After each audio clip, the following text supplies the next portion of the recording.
Howdy there, folks, and Merry Christmas. Oh wait, Christmas is already done past. It's New Year's. Well, almost. Anyway, welcome back to Let's Play Super Mario World. By defeating Big Boo in the Donut Secret House, we gained access to the Star Road. Well, the first of 5 Star Roads, and as I said, I'm going to play every level. However, though, the Star Road levels will not be until after we get through the regular game. And you go up to this ghost house that we're already in, you fly up here, run across the top, and this actually opens up something pretty freaking awesome that I'm not going to really be using at all, because, well, it requires a lot of backtracking to get to unless you use the Star Roads. But I figure I'll show it off since it's the only thing like this in this game that I'm aware of. If there are other ones like this, please do tell. But, you know, it really doesn't matter. It is awesome, though, so it is worth taking note of. Plus, you always get 4 lives anytime you do that, so that's a good way to rack up lives if you really need them. But we found the top secret area. This contains fire flowers, a Yoshi, and feathers. And, yeah, you basically are able to stock up on anything you want. All I did was grab a feather because, why not? And so, that is the alternative exit for that ghost house in the Donut Plains. Let's take the regular exit now. And, actually having the cape for this little section right here, makes it a little bit tougher to get through than I'd care to admit. I've gotten hit plenty of times because I forgot, oh wait, I'm gonna fly. But it is fantastic for skipping a huge portion of the level, because you can fly up here and boom, there's the exit. A quick ghost house if you know what you're doing. If you don't, then you have to go through the door, and then you have to keep going through this cycle like 3 times, I think it is, and then eventually a vine will pop out of one of the blocks that you can hit, or something to that effect. I don't remember, because honestly I always use the cape. It's very easy to do. And we're going to see exactly how broken the cape is in this and the next level.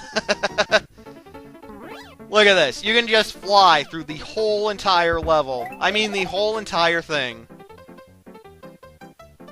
Fuck the Yoshi coins. We're just going to fly the whole way.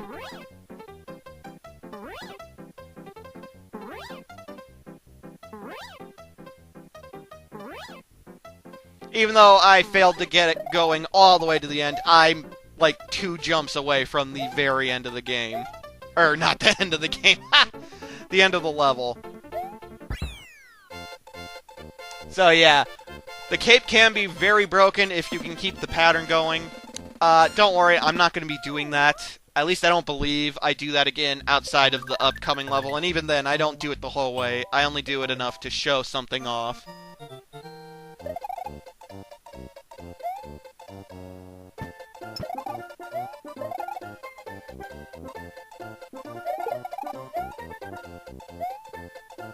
What is with those pipes? They're getting bigger and then smaller. What the heck? Oh, friggin' hammer, brother. And the lip. Oh, I'm so lucky right there. I so thought I was gonna get hit.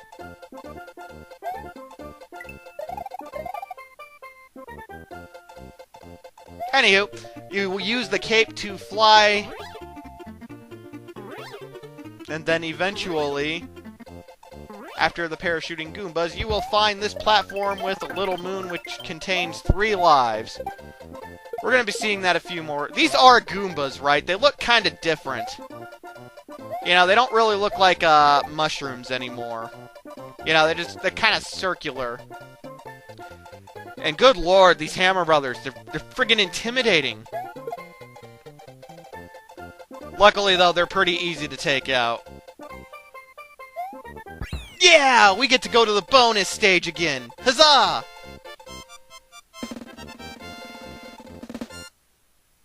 So yeah, we're almost done with the Donut Plains. I'm kinda glad because we have a long trip ahead of us. All those, and I still only get 1 life. Good lord. I'm sucking it up. I don't know what to tell you guys. Anyway, we're gonna go to castle number 2, which is Morton's Castle. So that was everybody's Christmas, huh? Mine was pretty swell. Ooh, the mini Thwomp Womp. You know, I still don't know what their actual names are. We'll find out at the end of this game, though, which I am very happy about. I think this is when we're first introduced to the rotating chain balls in this game. We're going to be seeing those in, like, every single castle to come, so... yeah, get used to them. And now for the big Thwomp Womp. Who knows, guys? Anyway, though, yeah, how was everybody's Christmas? Mine was pretty friggin' swell. I got Batman Arkham City. Been wanting to play that for ages. Absolutely love it. Already beaten it. Haven't done everything in the game, though, so that's gonna be something I'm gonna do. But yeah, glorious game. I also got Sonic's Ultimate Genesis Collection for my PlayStation 3, which I'm very happy about because, well, I love my Sonic. I say as I'm playing Mario. That's blasphemy, isn't it? Well, maybe not. The 16-bit wars are over. Mario and Sonic are now allies. Or so they would have you think. Anyway, this castle is a vertical castle, as you've seen. Lots of waiting around. Honestly, I probably could have made that jump, but I don't know. I figured I'd play it safe. Something that I completely forgot until the end of this castle, and we're going to see it. You can actually twirl with the cape and kill the dry bones permanently. For some reason, I didn't remember this going into this playthrough, and so yeah. I'm being unneedly fast right there. Those blocks will keep you from getting squished, but as you can see, you can get through with plenty of time. It is the second castle, after all. It's not going to be that cruel.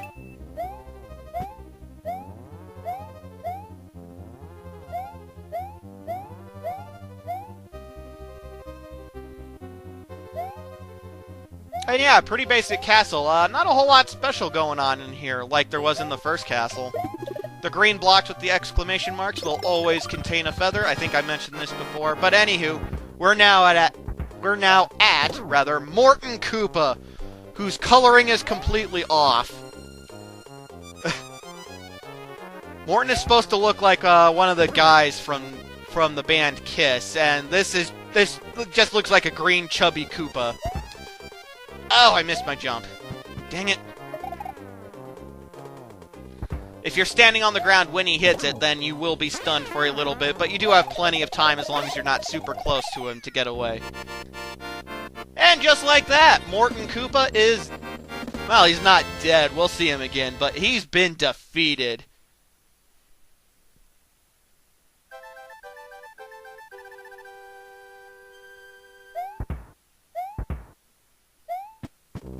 Morton Koopa Jr. of Castle Number 2 is now just a memory. The next area is the underground Vanilla Dome. What traps await Mario in this new world? What will become of Princess Toadstool? You know, actually, that's a good question. What? This whole process, it has to take Mario quite a long time to get to Bowser's castle. What exactly does Princess Toadstool... What exactly does he do with Princess Toadstool? You know, I've been wondering this forever. He always kidnaps her. We got this down. What the hell does he do with her when they're just waiting for Mario? What, are they playing Yahtzee or something? If I had a prisoner, that's what I'd do. I'd make them play Yahtzee. And I'd make sure I always won. Red outlines, huh? I wonder if there's going to be another secret Switch Palace anytime soon. Gee, I wonder. Having the cape for this part actually screws me up a little bit because I start flying because you have to run. You do have to run. But anyway, not that it matters. And let's fly! Oh, there's a ceiling. Damn it.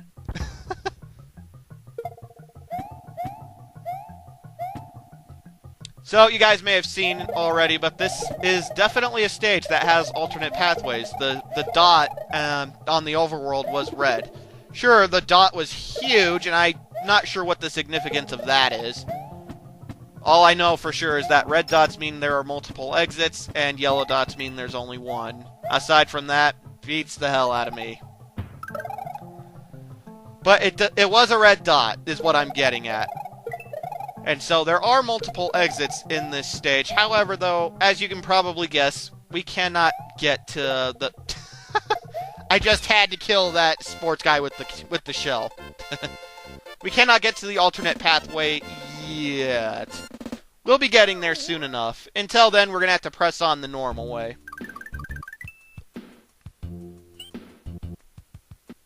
And oh goody, an underwater level. Well, kind of. It is kind of an underwater level, but at the same time, we're actually going to be spending the bulk of the time, I think, outside of the water. So, I don't know.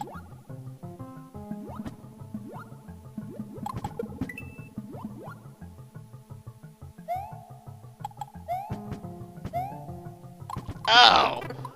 I am screwing up the spin jumping a lot. I mean, a lot. Way more than I thought I did. There again, though, I recorded this shortly after I finished Super Mario Bros. 3 here on YouTube, so... Yeah, no, it's been a while. It's been a while. I've known I wanted to do this for a while. I was planning on it being Thanksgiving because, you know, all the worlds and parts of Dinosaur Land are, like, food-oriented for the most part, and so I was going to do it for Thanksgiving, but, you know, I got busy. It happens. Shut up. Anywho, we're going to take this key, and you guessed it, we're going to take the alternative exit. I'm trying to remember if very many stages have the key, like, really separated away from the keyhole. I don't think so. I think most of them have it pretty close. And oh goodness, the Red Switch Palace! Who would have seen this coming? That shell that is spinning right there and flashing all kinds of seizure-ific colors, much like how when Mario has a Starman, is invincible. You can actually use this and it will kill these other Koopa Troopas. When you push the switch, you're able to run across the top and then you can get a life, but whatever. I really don't care. I have 27. And with that, just like the yellow and the green blocks, all the red outlines are now filled with red blocks. The red blocks do not give you anything if you hit them, which I think is kind of lame. They should have given you, like, fire flowers or something. I'm just saying, you know, yellow gives you mushrooms, green gives you the feather, red should be like fire flower, and... Yeah, I don't know, I think it's kind of lame. But that's just me. Oh, shit. Well, that just made this stage slightly harder because, for one, I'm an idiot. For one, I'm an idiot. If you are regular Mario and you don't have a mushroom, then you have to use one of those shells to get through here, which blows. Well, that's not true. I guess you could take the bottom, but I've never had good luck with that. Thing is, though, if you're Super Mario or Fire Flower Mario or Cape Mario, whatever you want to call him, and you do a spin jump, you can break these blocks. Unless, of course, they're actually holding something, because there is quite a few of them that do hold stuff, such as the feather right there. And the feather is the key to getting through here. But anywho, we're... Oh! That was embarrassing.